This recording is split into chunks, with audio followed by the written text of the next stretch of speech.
have developed speed, but we have shut ourselves in. Machinery that gives abundance has left us in want. We think too much and feel too little. More than machinery, we need humanity. We know the air is unfit to breathe and our food is unfit to eat, as if that's the way it's supposed to be. We know things are bad, worse than bad. They're crazy. Silence! The great and powerful Oz knows why you have come.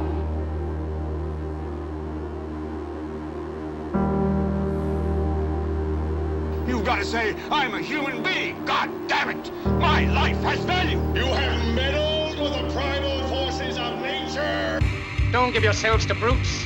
Men who despise you, enslave you, who regiment your lives, tell you what to do, what to think, or what to feel, who drill you, diet you, treat you like cattle, use you as cannon fodder. Don't give yourselves to these unnatural men with machine minds and machine hearts.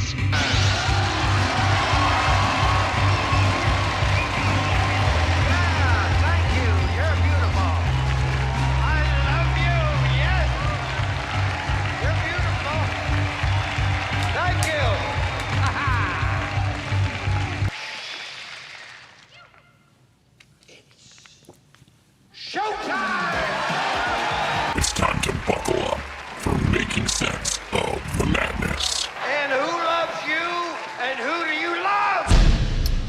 Hey everybody, Jason Bermas here, and it is time to talk Russiagate, Tulsi Gabbard, Brennan, Clapper, Comey, and the Barack star. So, let me start here, all right? We actually read documentation on this show, and I have throughout my career. Now, I want to point out really how rare that is. Okay, think about it for a moment. You have a certain class of people that think they are extremely informed, that literally read almost nothing that isn't on the scroll box and in bite-sized bits, like headlines at most, via social media, via memes. All right? That is now a large sector of the general populace. Then you have, I would say, the tail end of the Gen X crowd and the boomer crowd that watches cable news, but then also still indulges in some print media, 99% mainstream, because there's not a lot of alternative print media out there. And they think they are extremely informed.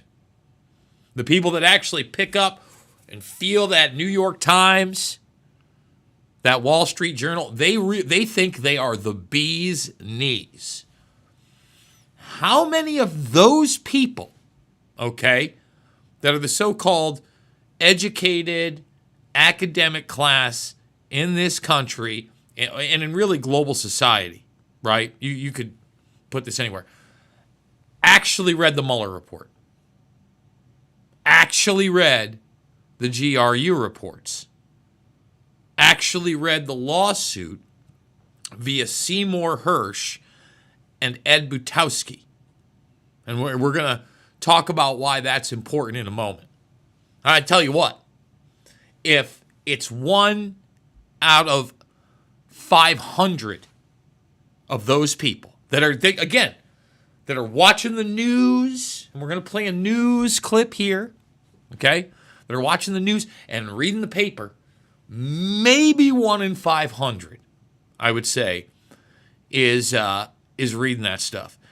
And literally the vast majority of those that report on it don't even read the report. Now, if that's not concerning for folks, I don't know what it is.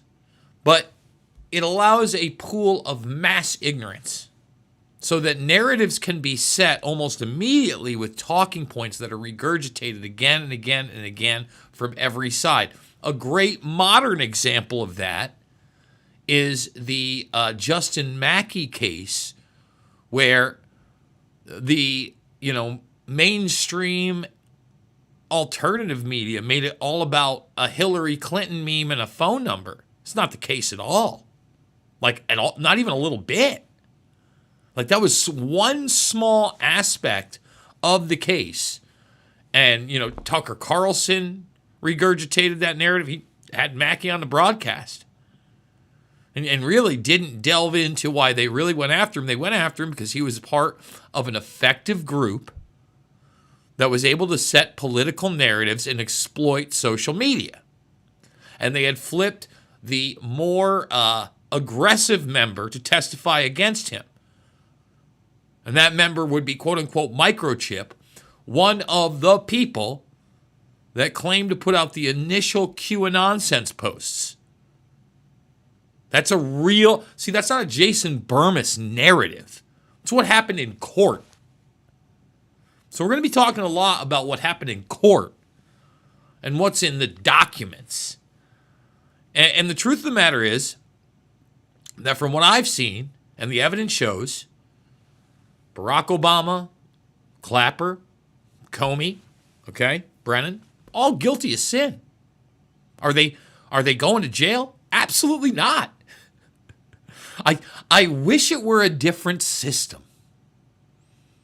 But it's not a different system. And we unfortunately have an executive within an executive that seems to do whatever they damn well please.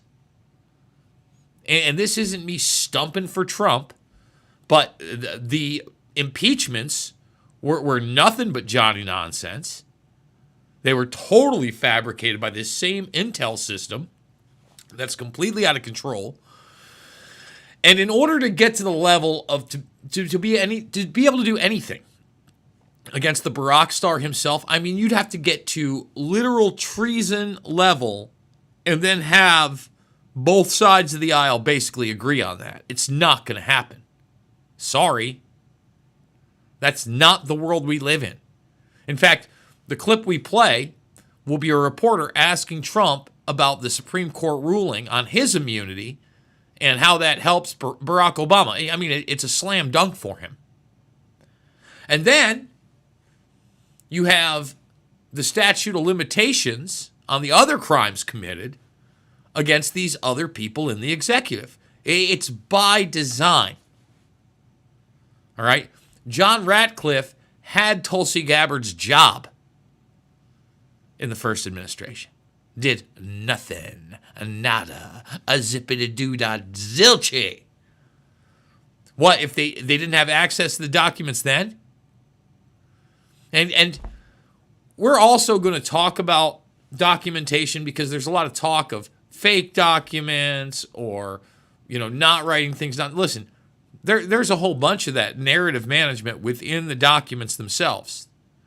George Carlin said it best when asked about 9/11. He said, well, do I think there should be a new investigation? He's like, no, not really. He goes, these people don't investigate themselves. It'll be the same thing as the Kennedy thing and every other thing. Now, on one end, that's true. And on the other end, we at least have the damn right to know. We at least have the damn right to know. So that I can point to something with evidence and make an educated-based argument. You don't get a lot of those. But we're, again, going to show you a bunch of different documents today. And we're going to start with Gabbard. We're going to get to her video at the end, but we're also going to show you how Assange and WikiLeaks is integral into all this. And I've had like some hard thoughts lately about how much we miss WikiLeaks as a society. The last thing of substance that came out of WikiLeaks while Assange was in prison is like 2017. It's been almost a decade.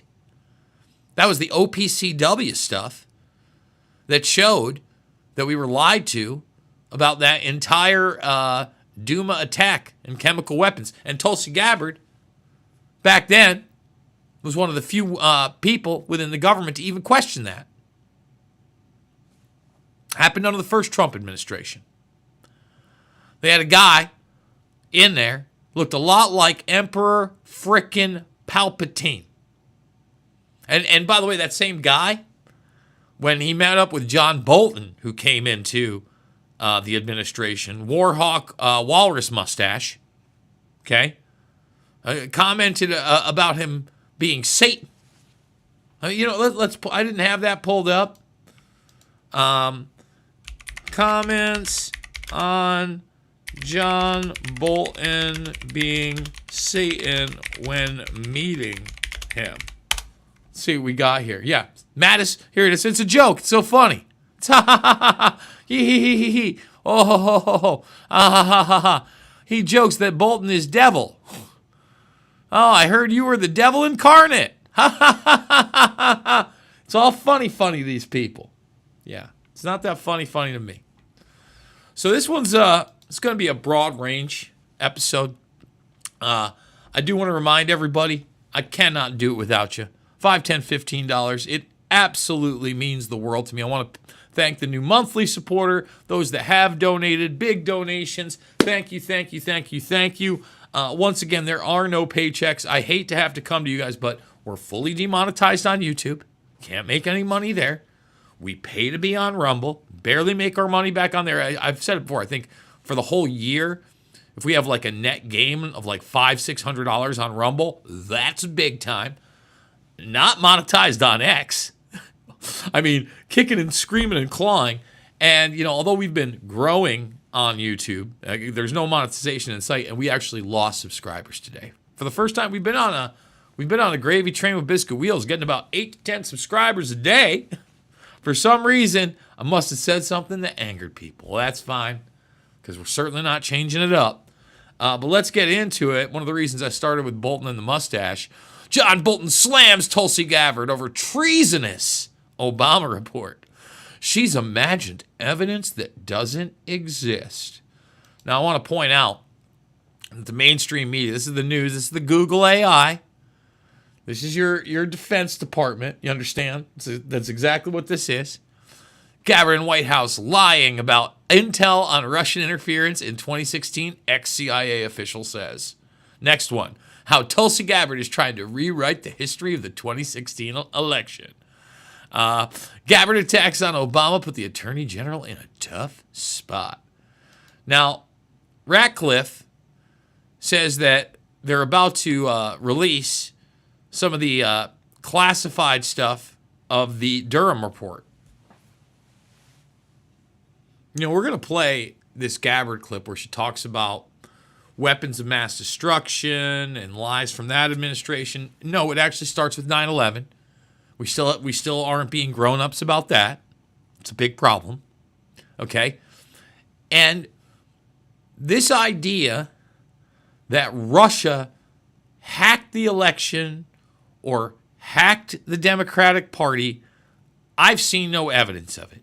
Okay? Period. Although it is stated as fact time and time and time and time again in the Mueller Report. So here is that Mueller Report. And when they talk about the GRU, they're talking about the Russians. And they say that basically the GRU is Guccifer 2.0 and DC leaks, which was on the scene at this time period when there's all this stuff coming out, right? And you notice there's in this report, there's still massive classification when they start talking about WikiLeaks and Julian Assange. All right? Now, this is really important because, again, this is something that happened during the Trump administration, right? The Trump administration on the inside, whether they were telling them the truth or not, which it doesn't look like they were, was painting this narrative. It was the Russians that were in contact with Assange, and they're the ones. Right here. Shortly after the GRU first release of the stolen document, everything was about stolen documents. You had people like Chris Cuomo telling you couldn't read the WikiLeaks DNC emails and it was illegal. You talk about collusion with the media. And Tulsi rightfully points that out in this clip. Look at all this. Investigative techniques. And we're not going to play the Hirsch stuff that contradicts all of it, that says that, yes, Seth Rich was actually the person, but we're going to get into it. Because Seth Rich ends up in this. Okay? Assange, see, investigative technique. Look how much of this is classified. Still. Now, they also lied to everybody. All right? And, just again, so much of this. And this is only the section on him. Here it is right here. Announce, WikiLeaks has decided to issue a $20,000 reward for information leading to the conviction of the murder of DNC staffer Seth Rich. So they put it out there. And look, you can say what you want about WikiLeaks, but they also alluded to the fact to look for human trafficking in those emails. They put out that FBI document on purpose on their site for people to go down these rabbit holes. And when they did, there was a ton of disinfo and misinfo that went around it. But remember, the FBI denied they had anything on Seth Rich. Oh, really? Huh. Well, that changed in a hurry. Seth Rich case exposes how FBI shields records from the public. Yeah, it sure did. Because then we found out during this whole Russiagate mess where Peter Strzok got to sit there and weasel fist it out. Oh, he was on the Seth Rich case? Huh. Look at that. So wait a minute. There were FBI documents. We still haven't seen a bunch of them. The Russiagate report is still heavily classified. And here's some more right here. And, the Seth Rich emails are directly related to the fraudulent Russian collusion investigation. And Mrs. Strzok, Miss Page, and the FBI itself have already shown great willingness to lie and cheat in order to conceal their misconduct during that investigation. I mean, forget about this as headlines. You don't hear any of it. So that's going to bring us into the fact they still have massive redactions, 300 pages of redactions that shed no light on the alleged connection to WikiLeaks. And these are the latest releases, I think, as of when was this? This is in March. They're supposed to get more. They still are shielding these. Now, Hirsch alleges in a taped phone call with Ed Butowski. He taped a bunch of calls with Hirsch. Butowski's the guy that hired Ed Wheeler and set the whole thing off. And if you type in Seth Rich, it'll tell you how it's a big right-wing conspiracy. Okay? You know how right-wing I am. You are massively right-wing, Jason. So, we've played those Hirsch tapes, and he talks about it being a Brennan operation, the whole nine. And he says he's got a guy from the FBI that goes in and reads the documents. And they said that basically the DCPD couldn't get into Seth Rich's computer, but the FBI could. And that's where they found some transactions, apparently through eBay, I believe. Hopefully I'm not getting that part wrong. But again, it's all through that. Butowski, in the lawsuit, it comes out, and if you want to check out that audio, it's right there. Audio, it was out there since 2017 now. All right? And this one actually is by Matt Couch. I don't know if he still writes for the DC Patriot. Here's a bunch of the audio that's out in full. Someone's put a truncated version. But he says that Andrew McCabe is the one that leaked the Seth Rich information to Cy Hirsch. So you take that as what you want.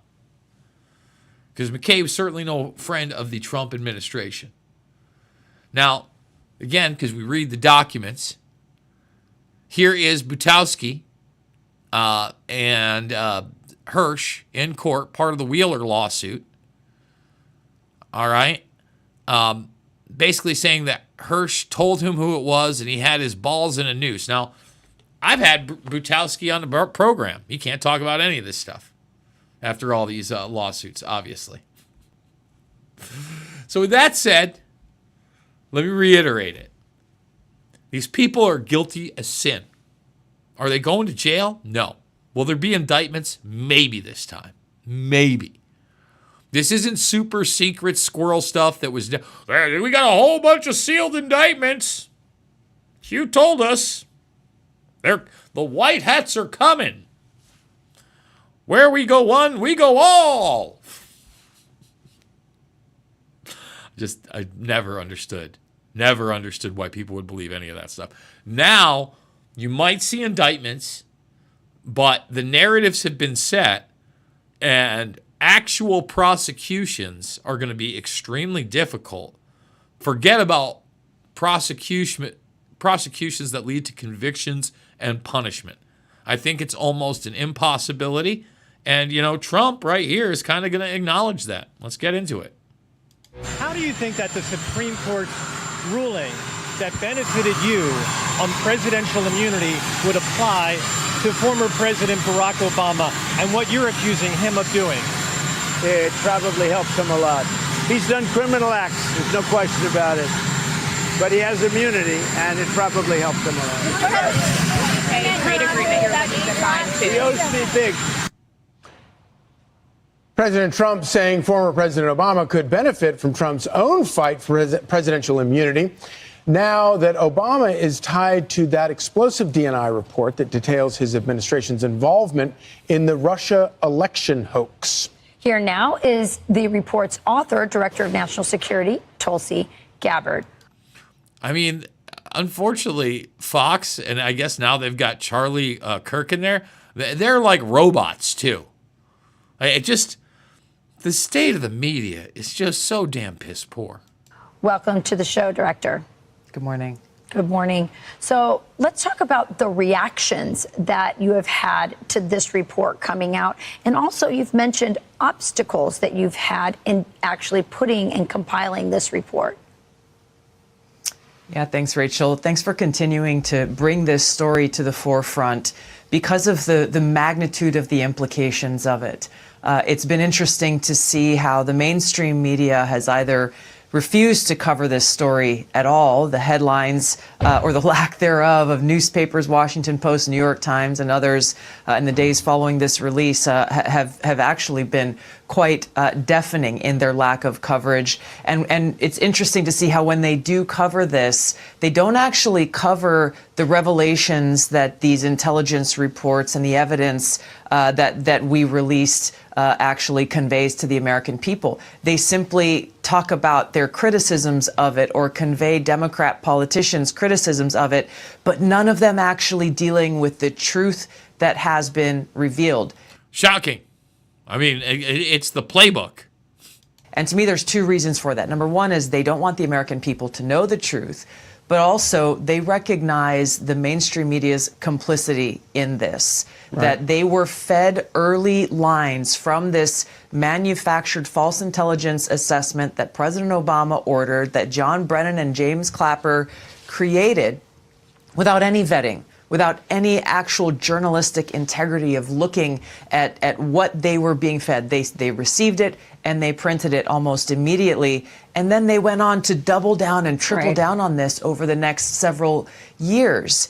I look back at, the Iraq WMD, manufactured false intelligence to support an action to go to war in another country. Yeah, I mean, 9/11 is even worse. And we're still not there 20 plus years later. Still waiting on that one.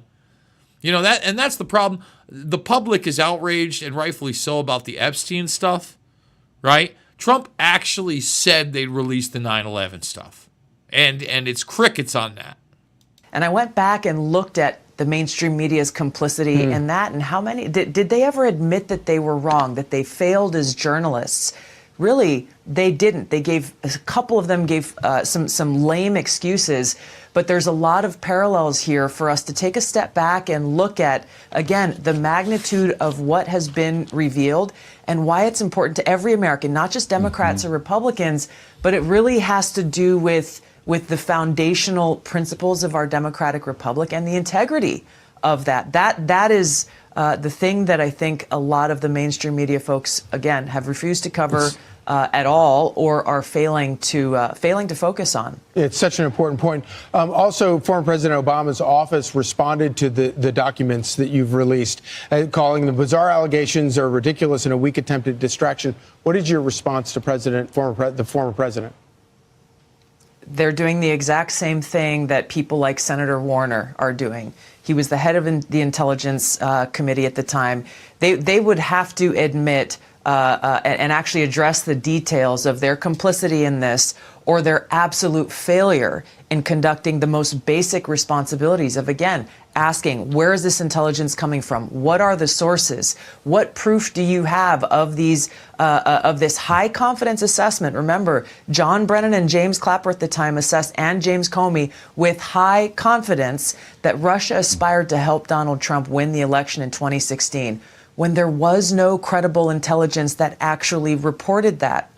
So President Obama's very carefully worded response that came from his office, again, deflects away from addressing any of the truth that was revealed. Right. Senator Warner refuses to speak the truth about how one of our whistleblowers came forward and approached his office numerous times about what had actually occurred, how he wouldn't go along with this fake intelligence manufactured report, was sidelined because of it. And guess what? Senator Warner's office wouldn't even give the whistleblower an email address to send his evidence of this, the treasonous conspiracy that we have now released to the American people. So the complicity, the deflection, and the silence of politicians, of the mainstream media, and of those directly implicated into this speaks volumes.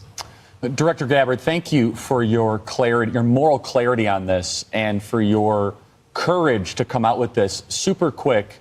Can you comment also on the other parts of the intel networks that they might have been abusing against President Trump? Because I believe this is just the start, not the end, of how they abused the intel agencies against the American people. Where else are you looking? And this is the start.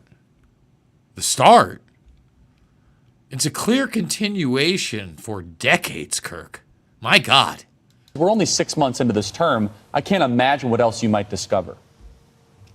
When you look, Charlie, at everything that happened in the months leading up to the November 2016 election, what occurred in the years after with multiple investigations from Mueller and others, there are a lot of questions that remain unanswered.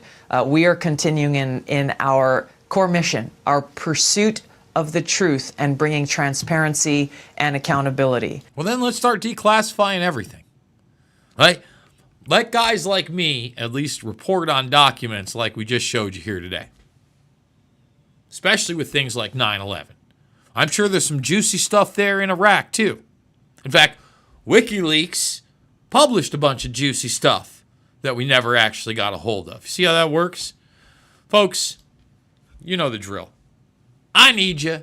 Please consider supporting the broadcast. $5, $10, $15, big donations. If you don't want to do the Buy Me a Coffee, there are the other links down below. I also want to remind everybody, I am a documentary filmmaker. All of my movies are free, and they hold up to this day. When we talk about 9/11, Fabled Enemies and Loose Change Final Cut, watch them, share them, let everybody know. Thumbs up on this broadcast, subscribe, share, ring that bell, ring a ding ding. Also comment down below, not just in the live stream if you're watching then. And remember, it is not about left or right. It is always about right and wrong. I absolutely love you guys, and I will see you all on the flip side.